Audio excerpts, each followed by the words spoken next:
des sentinelles, deuxième partie.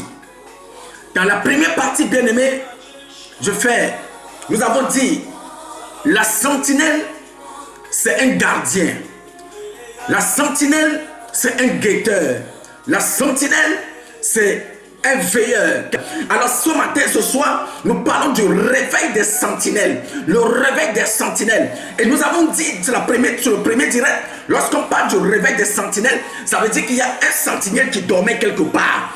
Il y avait une personne qui avait reçu une mission, mais qui dormait quelque part. Donc une personne doit sortir de son sommeil. Alléluia. C'est quelqu'un qui a la charge du peuple sur lui. La charge d'un peuple sur sa tête. Alléluia. Nous allons lire 2 versets bibliques avant de pousser. Jean 10, verset 11. Qu'est-ce que la parole de Dieu déclare? Dieu dit, je suis le bon berger. Le bon berger donne sa vie pour ses brebis. Nous lisons secondement, nous lisons 1 Pierre 2, verset 25. La parole de Dieu déclare, car vous étiez comme des brebis errantes. Vous étiez comme des brebis errantes. Mais maintenant, vous êtes retournés vers le pasteur. Vous êtes retournés vers le pasteur. Vous êtes retournés vers le pasteur, le gardien de vos âmes. Vous êtes retournés vers le pasteur, le gardien de vos âmes. Alléluia, bien-aimés dans le Seigneur. Ces 2 versets nous enseignent quelque chose de fondamental. Donc vous comprenez que lorsqu'on parle d'un sentinelle ou une sentinelle, bien-aimé dans le Seigneur, on parle le gardien d'un peuple. Et ici Dieu dit, la parole de Dieu dit, vous étiez égarés, vous étiez errantes, vous étiez perdus, vous étiez dans le sommeil, vous étiez bien-aimés et sans repère. Et maintenant vous avez eu un repère en retournant vers votre pasteur, votre gardien. En retournant vers votre pasteur, votre gardien. Donc, la sentinelle ici, bien aimé, c'est qui encore? C'est le pasteur, c'est le prophète, c'est l'apôtre, c'est l'évangéliste et c'est le docteur qui est établi sur toi. Le pasteur ici, la sentinelle ici, c'est qui? C'est le gardien, bien aimé, celui qui a le droit, celui qui a reçu un mandat pour garder ta vie, pour protéger ta vie, celui qui a reçu un mandat, bien aimé, pour préserver ta destinée devant Dieu, celui qui a prêté serment devant l'Éternel des armées pour avoir autorité sur ta vie. C'est pourquoi 1 Pierre 2 verset 25 nous dit, vous étiez comme des brebis errantes, mais maintenant vous êtes retournés vers votre pasteur, votre gardien, et le gardien de vos âmes, le gardien de votre âme, le gardien de votre vie, le gardien de votre destinée. Donc le pasteur, la sentinelle qui est établi sur un peuple bien-aimé dans le Seigneur a la responsabilité de veiller sur la vie. Donc si quelque chose arrive à un brebis bien-aimé dans le Seigneur, c'est à toi la sentinelle qu'on va demander. Maintenant je veux prêcher. Alléluia. Maintenant je veux prêcher. Je vais parler à un enfant de Dieu. Je vais parler à un chrétien. Je vais parler à toi qui dis je suis chrétien. Je vais parler à toi qui dis je suis serviteur, je suis servante de Dieu. Je vais parler à toi qui dis que j'ai une responsabilité à l'église. Je vais parler à toi qui dis je suis établi sur des personnes. Est-ce que tu es établi sur des personnes bien aimées dans le Seigneur pour ton intérêt ou c'est pour l'intérêt du peuple? Est-ce que toi tu es sentinelle du peuple ou tu es sentinelle de toi-même? Est-ce que tu es sentinelle du peuple? Tu utilises le peuple comme parapluie pour toi ou tu es le parapluie de ton peuple? Est-ce que tu utilises ton peuple bien-aimé pour te mettre à l'abri du besoin ou tu prends ton peuple pour le mettre à l'abri du besoin? Est-ce que si ton peuple te voit, ils se réjouiront de t'avoir comme berger, de t'avoir comme pasteur, de t'avoir comme prophète, comme apôtre, comme évangéliste et docteur?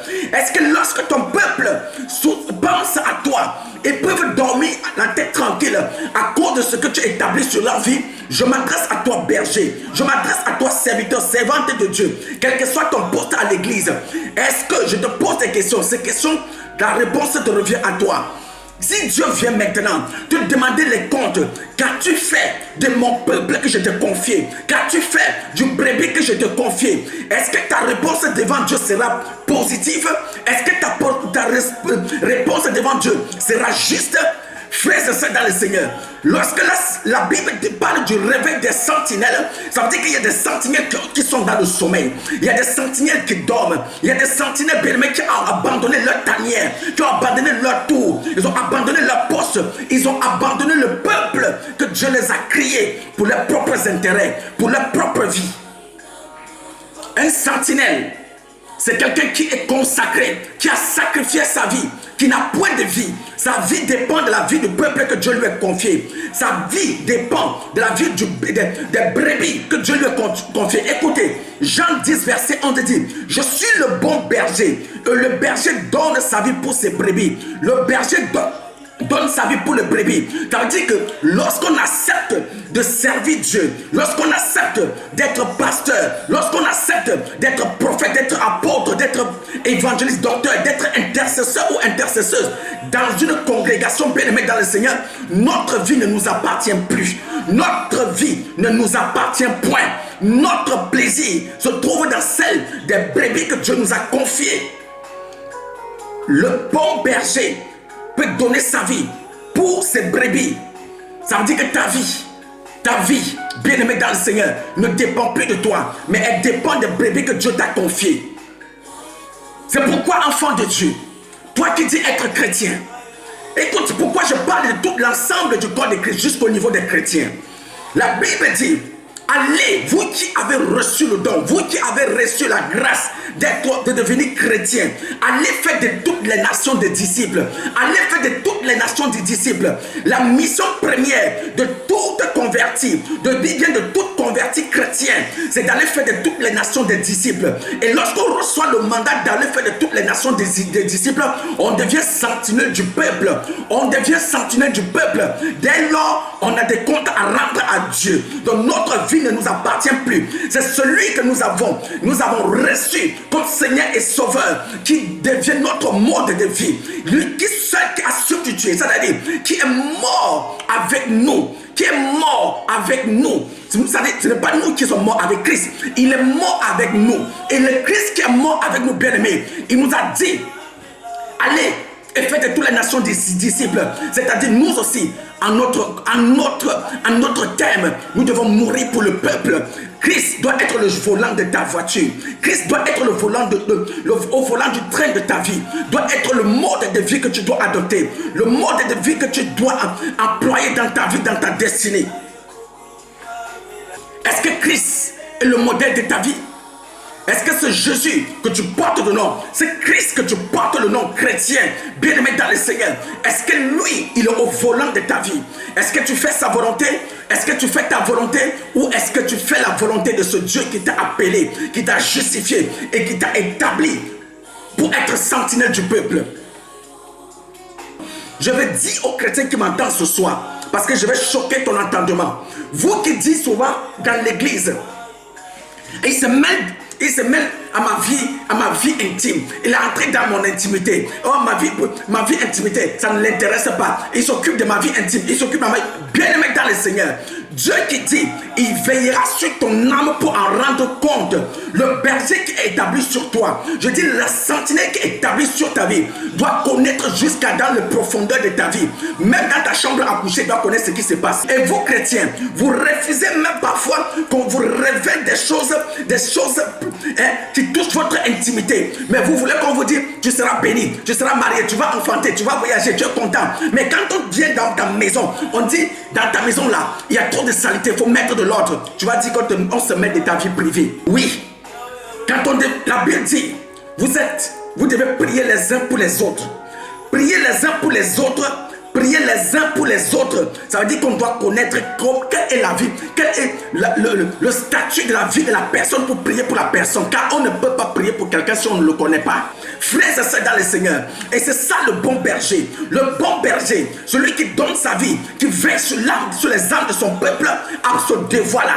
de pouvoir intercéder avec autorité, d'entrer dans la vie profonde de son peuple, de ses brebis, pour pouvoir révéler des choses cachées. Le bon berger donne sa vie. C'est cet endroit qui m'intéresse le plus. Le bon berger donne sa vie. Vous savez pourquoi on parle de bon berger? Parce qu'il y a des mauvais bergers. Le mauvais berger bien-aimé dans le Seigneur, il donne avec la main droite et prend avec la main gauche. Le mauvais berger bien-aimé ne voit que son intérêt. Le mauvais berger bien-aimé ne pense pas à toi. Lorsqu'il te donne un sourire bien-aimé dans le Seigneur, c'est qu'il a vu quelque chose en toi qu'il veut récupérer. Je le dis encore, je répète, si tu es ce genre de berger, ce genre de sentinelle, si tu es ce genre de sentinelle, tu es un faux sentinelle, tu es un imposteur, tu es un Judas dans la maison de l'Éternel.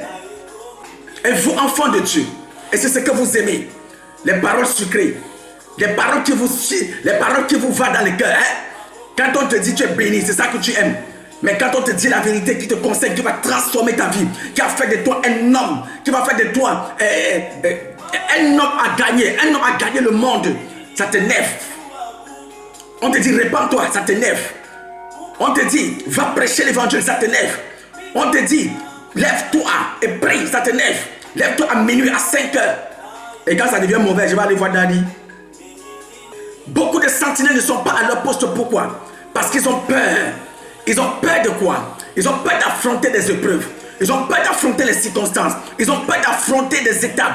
D'autres même reçoivent la vérité. Écoutez, frères et sœurs dans le Seigneur. Un sentinelle qui est mis à la tour et qui voit le danger venir et n'informe pas le peuple, est en train de livrer le peuple à la perdition. Un sentinelle qui a son poste et qui voit le danger venir de loin et qui ne dit pas au peuple, cachez-vous, mettez-vous à l'abri. Et le voleur vient les dérober, vient les piller, vient les tuer. Bien-aimé dans le Seigneur, la Bible déclare: le Seigneur te réclamera leur sang. L'Éternel te réclamera leur sang, car c'est toi qui les as tués. Parce que tu as vu le danger et tu ne les as pas informés. C'est pourquoi je vais te dire à sentinelle, toi qui es établi sur un peuple, est-ce que tu veilles sur tes brebis? Est-ce que tu leur dis la vérité ou tu leur dis ce qui te plaît ou ce qui te va? Beaucoup de brebis aujourd'hui sont nourris par une mauvaise nourriture, une nourriture toxique, une nourriture qui détruit l'âme, qui détruit le corps et détruit l'âme en même temps. Les nourritures, toujours des bonbons, des bonbons sucrés, ce que nous aimons, ce qui va satisfaire notre désir. Et c'est ça qui nous tue. Je dis un sentinelle, c'est un guetteur, il voit le danger de loin, il fait informer le peuple afin que le peuple bien-aimé se mette à l'abri du danger qui vient. Mais beaucoup de bergers aujourd'hui, des sentinelles aujourd'hui, ne disent pas la vérité. Ne disent pas ce qu'il faut dire. Mais ils disent, bien aimé dans le Seigneur, ce qui leur plaît, ce qu'ils veulent que le peuple entende, ce qui satisfait leurs besoins, ce qui satisfait leur ventre. D'autres ont peur de dire la vérité parce qu'ils ont peur de la bouche des gens. Vous avez peur qu'on va vous critiquer. Vous avez peur qu'on va parler de vous. Vous avez peur qu'on va...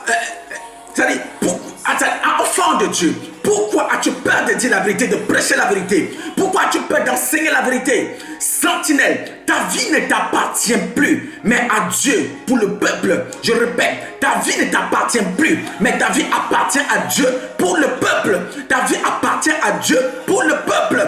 Dieu qui a le pouvoir et l'autorité sur ta vie. Il t'a pris, il t'a établi sur le peuple. Ce qui fait que, bien aimé dans le Seigneur, rien ne t'arrivera si Dieu n'a pas permis que cela t'arrive.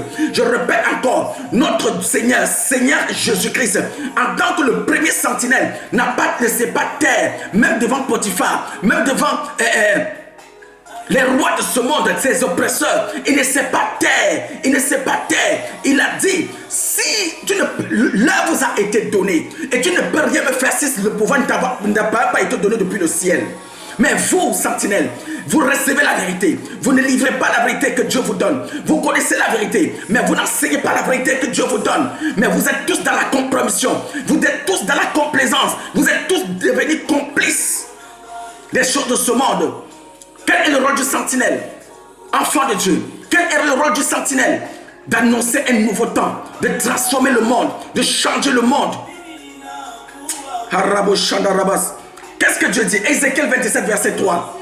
Moi, l'Éternel, je suis le gardien. Je l'arrose à chaque instant, de peur qu'on ne l'attaque. Nuit et jour, je la garde. Nuit et jour, je la garde.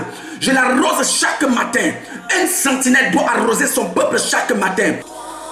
L'Éternel qui renouvelle sa bonté chaque matin sur la vie de son peuple en tant que le bon berger. Toi aussi, tu dois renouveler cette bonté. Fils de ton pasteur sur ta vie. Est-ce que tu peux connaître le sacrifice de ton pasteur sur ta vie? Pendant que tu dors, lui ne dort pas. Il demande une direction à Dieu pour toi. Il veille pour demander une direction à Dieu pour toi. Pendant que tu manges, ton ventre est rempli, ton ventre est plein. Lui, il reste le ventre vide pour intercéder afin que Dieu puisse se souvenir de toi. Le sacrifice des sentinelles bien-aimés dans le Seigneur. Il ne dort pas pendant que tu dors. Il ne mange pas pendant que tu manges. Pendant que tu es dans la joie, en train de festoyer. Lui, il est dans le secret, en train de prier, en train d'intercéder. Pendant que tu es en train de réjouir, en train de crier Alléluia, Amen. Lui, il est quelque part en train de dire Seigneur, bénis-les, Seigneur, remplis-les. Pendant que tu es distrait, lui, il est aux aguets, en train de veiller, afin que l'ennemi ne puisse pas te toucher. Je ne parle pas des chrétiens bonbons, je ne parle pas des chrétiens chocolat. Des chrétiens qui sont dans une congrégation, ils ne se posent pas de questions. Quelle est ma mission dans cette église? Quelle est ma mission dans cette congrégation? Mais tu es dans une congrégation, tout ce que tu demandes, tout ce que tu cherches, qu'est-ce que Dieu va donner? Qu'est-ce que Dieu va me donner? Qu'est-ce que Dieu va faire pour moi? Qu'est-ce que le pasteur fait pour moi? Qu'est-ce que l'église fait pour moi? Qu'est-ce que les chrétiens font pour moi? Mais toi-même, personnellement, dans l'église, tu ne représentes, c'est-à-dire ta participation est nulle. Je ne parle pas de cette catégorie de chrétiens. Ce sont des faux chrétiens. Ce sont, je les appelle des escrocs chrétiens. Vous escroquez Dieu tous les jours. Tu es dans l'église, tu ne sais même pas quel est ton rôle. C'est-à-dire le jour où tu n'es pas là, l'église c'est comme s'il n'y avait rien ne manque dans l'église. Mais toi tu es un enfant de Dieu, une serviteur, un servant de Dieu. Les dons et les potentiels de Dieu sont en toi. C'est en train de périr pendant que tu t'occupes de ton ventre, tu t'occupes de tes intérêts inutiles. Enfant de Dieu, réveille-toi, réveille-toi. Tu es une sentinelle, réveille-toi, tu es une sentinelle. Je dis tu es une sentinelle, réveille-toi. Réveille-toi et prends l'autorité sur ta vie. Prends l'autorité sur ta vie, reviens à ton poste. Sache que tu as une responsabilité. Tu ne peux jamais devenir un leader tant que tu continues à raisonner ainsi. Tu ne peux jamais devenir autonome tant que tu continues à raisonner de cette manière. On devient leader lorsqu'on a la pleine conscience qu'on a des responsabilités. On a du devoir envers les autres. En cet instant, on peut devenir leader. Mais quand on continue davantage à penser à soi-même, bien aimé, on sera limité. Donc si tu veux devenir leader, il faut que tu commences à comprendre ça aujourd'hui. Tu es une sentinelle établie sur des personnes pour prendre soin des autres. C'est pourquoi Christ dit: celui qui veut être grand, soit le serviteur des autres. Celui qui veut être élevé, soit le serviteur des autres. Celui qui veut être béni, soit le serviteur des autres. Béni soit celui qui donne et non celui qui reçoit. Enfant de Dieu, réveille-toi. Pour être élevé, tu as besoin d'être au service du peuple, au service de la nation. C'est pourquoi les présidents de la République, c'est le peuple qui les élit. Les présidents de la République, c'est le peuple qui les élit, qui les établit. Pourquoi? Il n'est pas présent pour lui, mais il est présent pour le peuple. Il est la voix du peuple. Toi, en tant que sentinelle, tu dois avoir un peuple sur qui tu veilles. Tu pries, tu intercèdes, tu prends soin. Romains 13, verset 11 à 12. Qu'est-ce que la parole dit? Écoutez cette parole. Romains 13, verset 11 à 12. Cela importe d'autant plus que vous savez en quel temps, nous sommes. Cela importe d'autant plus que vous savez en quel temps nous sommes. C'est l'heure de vous réveiller enfin du sommeil. C'est l'heure de vous réveiller enfin du sommeil. Car maintenant, le salut est plus près de nous que lorsque nous avons cru. Le salut est plus près de nous que lorsque nous avons cru. Bien-aimé dans le Seigneur, quand tu as reçu Christ dans ta vie, quand tu le remplis comme Seigneur et Sauveur, la Bible déclare en cet instant précis, le salut est encore plus près de toi que lorsque tu avais cru. La gloire de Dieu est encore plus près de toi que lorsque tu avais cru. Le ciel, c'est-à-dire le ciel s'est approché de toi plus qu'à toi que lorsque le moment tu avais cru. Enfant de Dieu, réveille-toi de ton sommeil. C'est l'heure de vous réveiller enfin du sommeil. Car maintenant le salut est plus près de nous que lorsque nous avons cru, lorsque nous avons reçu Christ dans notre vie. La nuit est avancée, le temps est avancé, le monde est en train d'aller bien aimé dans le chaos. Et pendant ce temps, les sentinelles dorment. Pendant ce temps, les sentinelles sont distraites. Sentinelle, réveille-toi. Quelle est ta mission? Accomplis-la. Quel est ton devoir? Accomplis-la. Sentinelle, l'Éternel t'appelle à un réveil mondial. La nuit est avancée et le jour approche. La nuit est avancée, le jour approche. Pourquoi la nuit est avancée et le jour approche? Bien-aimés dans le Seigneur, lorsqu'on parle de la nuit qui est avancée, c'est-à-dire la perdition devient encore grandiloquence. On peut voir le mal partout. On voit toutes sortes de choses qui se passent partout dans le monde entier à l'heure actuelle où je parle. Le diable ne se cache plus. Le mal ne se cache plus. Les méchants ne se cachent plus. Les impies ne se cachent plus. Les occultistes, les masses, les francs-maçonneries ne se cachent plus. Les sorciers, les marabouts ne se cachent plus. Même les sorciers de ton village ne se cachent plus. Les méchants ne se cachent plus. La nuit est avancée. Le mal est devenu tellement évident en ce jour. Le mal est devenu, on le voit, le mal partout, bien aimé. Des trahisons par-ci. Le jour approche.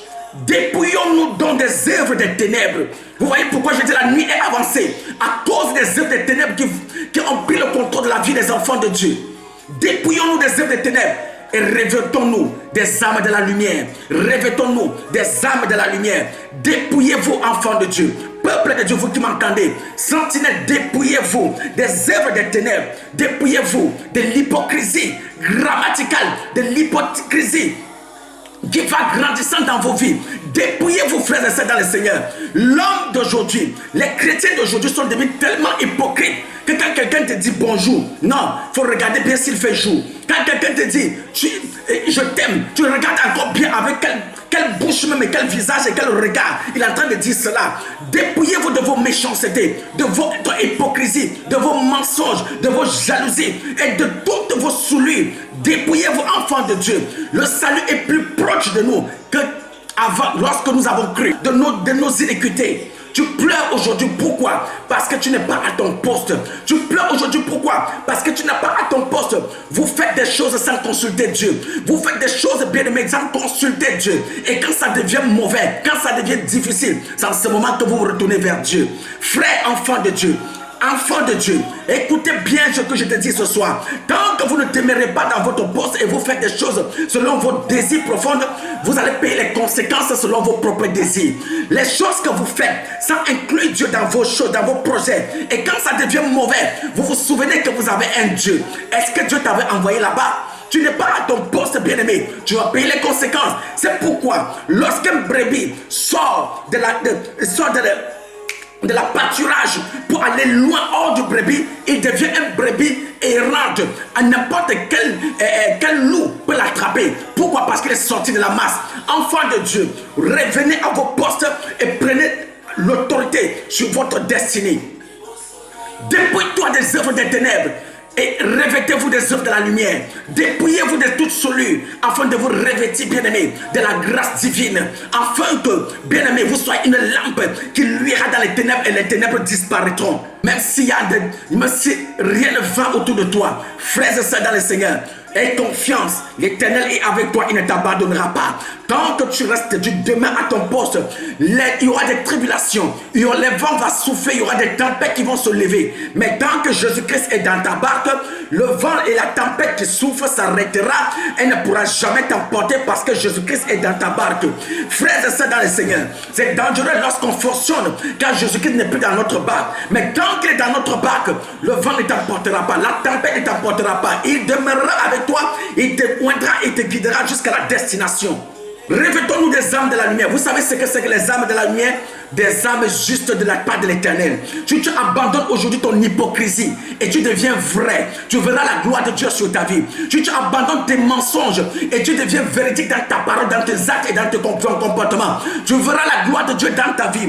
Tu abandonnes ton vol et tu deviens un homme juste. Un homme juste. Tu verras la gloire de Dieu dans ta vie. Tu abandonnes ta jalousie et tu deviens un homme bon, un homme doux. Tu verras la gloire de Dieu dans ta vie. Tu abandonnes ton impudicité, ton adultère et tu deviens un homme juste. Tu verras la gloire de Dieu dans ta vie. Tu abandonnes, enfant de Dieu, toutes tes injustices afin de devenir juste. Tu verras la main de Dieu dans ta vie. Dépouillez-vous des âmes, de toute âme négative afin de vous revêtir des âmes de la lumière, des âmes de la lumière, les âmes de la gloire, les âmes du succès, ce qui plaît à Dieu. C'est à ça que tu as été appelé sentinelle des disciples. Va annoncer la parole de Dieu, va annoncer ce que Dieu t'a enseigné, car la manifestation des dons que nous avons reçus, c'est pour l'utilité commune, c'est pour l'utilité commune. Ce que tu as reçu, c'est pour bénir le peuple et la nation de Dieu. Qu'est-ce que Dieu dit? Dans Ézéchiel 22 verset 30, voici ce que la parole de Dieu déclare. Je cherche parmi eux, je cherche parmi les sentinelles, je cherche parmi les chrétiens, je cherche. Dieu dit, écoutez bien aimés, Ézéchiel 22 verset 30, Dieu dit, je cherche parmi eux, parmi les chrétiens, parmi eux, un homme qui va élever un mur, un homme qui va ériger une barrière, qui va ériger un blocage. Quel genre de mur? Lorsqu'on parle de mur, il parle d'une limite entre le mal et le peuple, entre le danger et le peuple, entre les circonstances bizarres, critiques et le peuple. Qui se tient à la brèche devant moi en faveur du peuple, en faveur du pays, et qui se tient quoi? À la brèche devant moi Dieu, en faveur du peuple. Moi Dieu, je cherche cet homme-là. Je cherche cet homme-là qui va ériger une barrière entre le mal et mon peuple, et qui va demeurer en brèche, en se tenant devant moi, entre moi et le peuple, afin d'annoncer ma parole, afin d'annoncer un nouveau temps, afin de préserver mon peuple. Je cherche une telle personne pour l'établir comme berger, comme sentinelle, pour l'établir afin qu'il demeure bien-aimé dans le Seigneur, la lumière dans le monde entier. Et je suis certain, de tel homme, c'est toi bien-aimé dans le Seigneur. L'Éternel a besoin de toi pour t'établir. Le Dieu d'Israël, le Dieu d'Abraham, d'Isaac et de Jacob a besoin d'un homme pour établir comme sentinelle du peuple. Vous voyez, Dieu cherche des hommes pour établir. Pendant que tu dors, tu es dans ton sommeil. Tu crois que cette affaire-là, c'est l'affaire de... c'est l'affaire de Daddy. Mais Dieu cherche un homme qui va établir, qui va ériger une barrière, qui va ériger un mur. Tu dois être un obstacle, bien-aimé. Quand le diable entend parler seulement de toi, bien-aimé dans le Seigneur, il doit trembler, il doit abandonner, il doit fuir loin de toi. Les démons, au passage de Jésus-Christ, la Bible déclare que les démons fléchissent genoux devant lui. Donc lorsque tu es celui-là que Dieu a établi et qui a érigé un mur entre Dieu et le peuple, frères et sœurs dans le Seigneur, les démons fléchiront genoux devant ta face. Quelle que soit la dureté d'une situation, cette situation fléchira genoux devant ta face. Quelle que soit la maladie fléchira genoux devant ta face. Quels que soient les blocages bien-aimés, ces blocages seront brisés devant ta face parce que tu te tiens en brèche pour le peuple, pour la nation. Mais quand tu n'es pas en brèche en faveur du peuple, c'est pourquoi toi qui es prophète, toi qui es serviteur, servante de Dieu, parfois tu donnes de fausses prophéties. Pourquoi? Parce que tu n'es pas à ton poste.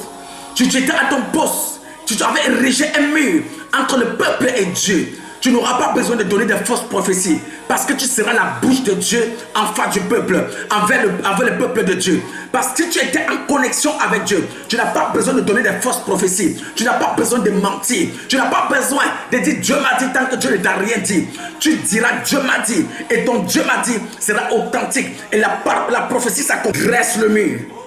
Dieu cherche des personnes qui vont dresser le mur entre lui et le peuple.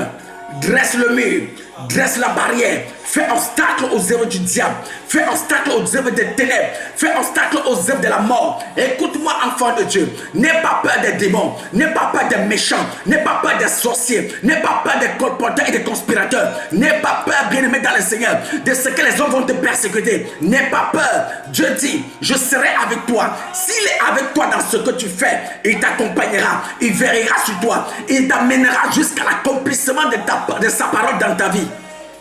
N'aie pas peur. Annonce la parole de Dieu. Annonce les oracles de Dieu. Ils n'ont pas pu détruire Ézéchiel. Ils n'ont pas pu détruire Jérémie. Ils n'ont pas pu détruire Ésaïe. Ils n'ont pas pu détruire, bien-aimé dans le Seigneur, David.